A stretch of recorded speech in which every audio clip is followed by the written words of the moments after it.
Good Legends kembali di podcast Gelar Total, masih bersama teman-teman dari Indo Barca. Kita ngomongin soal Barcelona dan sekarang kita ada tambahan satu tamu spesial yang pakai kacamata yang bawa muka David Villa.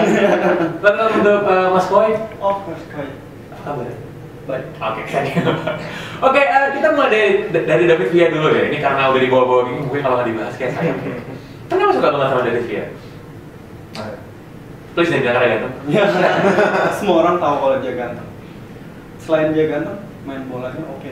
Kalau nggak oke, ngapain dia masuk di Barcelona ya? Kalau nggak pintar main bola, pasti dia nggak bakalan dibawa Pep ke Barca. Jadi gara-gara dia main bola oke. Pasti.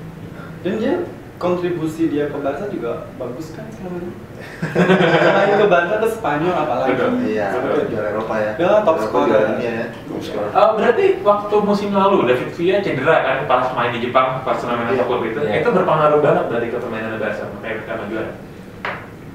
Kalau menurut saya sih David Villa salah satu yang berpengaruh karena di depan itu kekurangan Villa itu kan tipe striker yang dia di Barca dia bukan ditempatkan sebagai penyerang tengah tapi malah digeser ke penyerang sayap kiri. Tapi dia dengan permainannya yang bisa menusuk ke dalam dan tiba-tiba shoot Ya. dari luar kotak penalti dia itu yang paling diandalkan oleh Barca. Menurut gue sih emang itu yang paling penting dari Barca gitu karena David Villa tuh pemain yang niat tendang bola ke gawang gitu, yang lain kan passing bola terus, Kasar gitu ya. ya. Messi kan harusnya di shoot tapi dia masih bawa lagi ke dalam. Betul. Gitu. Jadi di Barcanya mulai dari Barca Pep ya, kalau menurut saya pribadi, Barca itu jarang melakukan tendangan dari luar kotak penalti.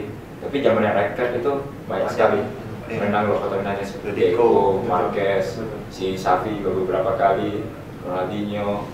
Jadi di Barcanya Pep itu kurang. Makanya kalau kita lihat di Barcanya Tito, persentase tendangan dari luar kotak penalti itu menurut saya lihatnya lebih meningkat daripada zaman Pep. Nah, dengan kembalinya Villa ini itu sangat membantu karena dia satu penyerang yang tendangan dari luar kotak penalti yang bagus, menusuk ke dalam bagus. Nah, di offset juga. Sama kayak Pedro. Oh iya, ada offside juga. Pasti. Itu. Oke, kalau ngomongin Barcelona, yang sekarang paling sering disinggung sama fans rival gitu yang nggak suka sama Barca adalah teatrikal. Pemain Barcelona suka teatrikal seperti itu. Tanggapannya gimana dari fans Barcelona sendiri? Saya boleh jawab nggak? Silakan. Ini agak gemes nih kalau gini. Ya orang bilang teatrikal ya boleh ya sih sah-sah aja. Cuma saya lihat juga itu juga perlu dibarengin sama artinya objektivitas lah. Kalau menurut gua sih itu teatrikal karena apa? Setiap tim yang masuk musim lawan Barcelona dia nggak bisa ngadepin dengan cara yang sama dengan Barcelona. Dia harus pakai fisik paling utama. Kalau dia nggak main fisik, dia nggak coba istilahnya matain kakinya Messi atau Xavi, nggak akan bisa. Dia nggak akan bisa match sama Barcelona gitu. Apalagi di lapangan tengah ke belakang habis tuh. Gue kalau gue mandang kenapa fans Barcelona suka lebay gitu, karena itu bentuk mereka melindungi diri sendiri gitu kan, karena kalau enggak bisa cedera sendiri gitu. Betul. Jadi pemain Barca kenapa mesti begitu? Kalau memang istilahnya kalau kita main bola gitu, ya gue juga sempat main bola gitu. Kita main bola, kita ke tackle yang nggak keras, kita masih bisa berdiri. Orang yang bilang, oh lu kurang keras yang tadi tuh, gue hajar lagi lo. Kedua kali masih bisa berdiri juga, dihajar lagi, lama-lama dihajar nggak bisa berdiri lagi, habis, nggak bisa main. Ya. Jadi istilahnya kalau memang kita pinter-pinter lah, gue rasa juga semua pemain bola juga begitu. Kehajar sedikit, kalau memang itu kena bener dan rasa sakit, ya ngapain lagi musuh diri gitu kan. Oke, kalau ngomongin Barcelona, ngomongin kalau Messi jago ya semua orang sepakat sudah absolut, David Villa jago tuh juga absolut gitu. Tapi gimana kalau pemain yang membagi opini orang gitu, dia bilang oke, dia bilang nggak seperti Sergio Busquets misalnya. Gua pribadi suka sama Sergio Busquets. Menurut gua dia penting banget peran dari Barcelona gitu. Tapi kalau teman-teman sendiri memandang Busquets itu kayak gimana?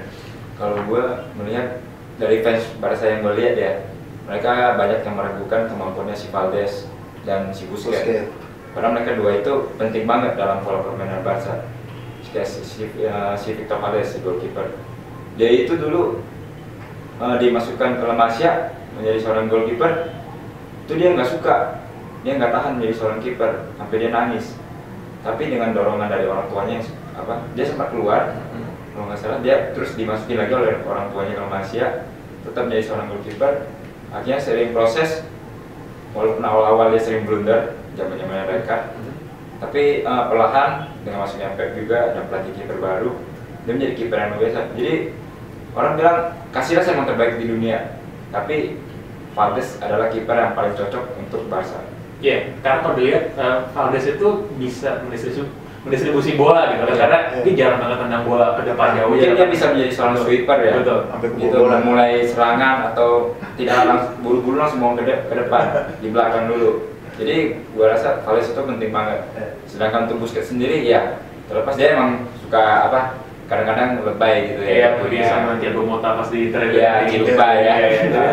Emang tapi di samping itu dia punya fungsi, dia punya skill dan sebagainya luar biasa banget. Kita lihat kalau dia Barca memulai permainan itu selalu mulai Busquets. Busquets yang nanti yang akan menentukan. Dia akan cepat ke depan atau sabar dulu ke Xavi atau ke siapa, ke Messi. Itu. Jadi kalau melihat kasat mata melihat match yang Barca, Busquets kayaknya biasa aja. Tapi pergerakan dia itu, pergerakan dia dalam saat bertahan, dia mencoba memotong operan, mencoba menutup ruang bagi pemain lawan untuk passing kemana ke sini, atau mencoba menyuruh pemain lawan yang sedang main bola passingnya ke sana aja. Tapi di sana ada Barca. Itulah indahnya Busquets. Indahnya Busquets pribadi. Ya. Oke, kalau untuk Paul sendiri gitu, Barcelonanya Pep sama Barcelonanya Tito ada bedanya nggak sih? Kalau ngomongin soal beda pasti semua ada bedanya. Kalau Pep itu dia lebih ke bapakan. Jadi kalau dari segi pelatih, iya, dari segi kalau dia motivator ya. Motivatornya dia pintar banget ngerangkul anak-anak. Kalau Tito masih Hmm. panjang lah jalannya. Lebih dingin sih kalau dilihat sih, lebih dingin, lebih istilahnya lebih clear lah. Iya. Begini mainnya ada. Tapi kalau dari segi permainan sendiri ada bedanya? Ada sedikit taktik beda ya. Kalau saya lihat, kita mungkin sama-sama saya juga baru baca beberapa dari luar ya, website itu. Ada mereka sempat ngitungin itu statistik. Jadi bola panjang tuh dari istilahnya dari kiper atau dari pemain belakang ke depan langsung Barcelona tuh naik 1,2%. Nah, itu poin sekitar 9% lah, 9% berapa? 19% atau berapa? Terus yang tahun lalu tuh beda 1,2%. Nah terus untuk bola yang nggak sering-sering balik ke belakang, kan Barcelona mainnya gitu, penuh dia balik belakang, kiper lagi dia puter, sampai orang bilang bosan kan. Nah itu Berkurang. di zamannya si Tito nih berkurang juga, sekitar 33% kalau nggak salah, lebih ke depan bolanya. Berarti memang lebih agresif. Iya, lebih ke depan, bolanya langsung vertikal, langsung menuju ke pertahanan orang gitu. Jadi agak sedikit berkurang tuh bola ke belakang. Jadi memang melihat agresif, Lebih direct, lebih direct di. Iya, Rasanya Pep itu lebih sabar. Iya. Lebih sabar dia mainnya.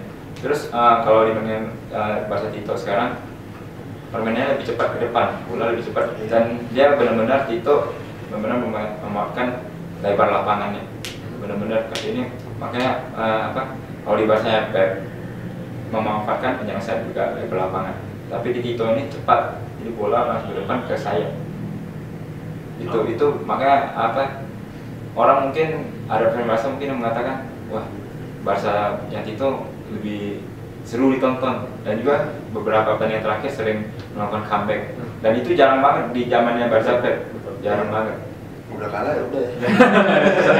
Mungkin karena lini belakang yang banyak pemain cedera, belum pernah dari match pertama itu. Dan Barca doyan banget masa pemain yang bukan back jadi back ya. Iya. Ya, terakhir Adriano. Ada Adriano ya. Mendapatkan posisi Busquets juga kan? Busquets juga. Mascherano tuh Jelas. gitu. Itu kayaknya kemarin tim itu main kemarin tuh lawan apa ya? Semua bukan back. Bukan back itu. Asli cuma Jadi Jordi Alba aja kali yang back. pemain-pemainnya itu yang dia butuh pemain-pemain yang versatil, bisa banyak posisi. Iya. Kalau soal pemain baru di Barcelona, Jordi Alba sama Alex Song, impactnya segede apa di Barcelona dari musim sebelumnya?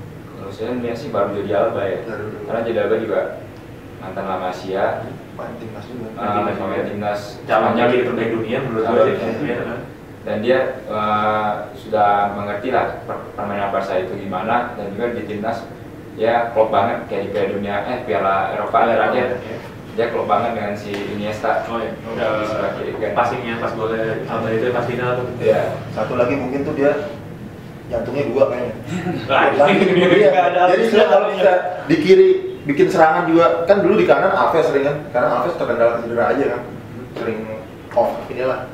Terus kalau si Alba nih, dia lari kenceng-kenceng sampai depan bisa golin, tapi baliknya juga tanggung jawab lah istilahnya. Iya, kalau kehilangan bola tanggung jawab. Oke, terakhir kalau nanya peluang juara La Liga pasti juara gitu, tapi buat Champions League target realistisnya apa?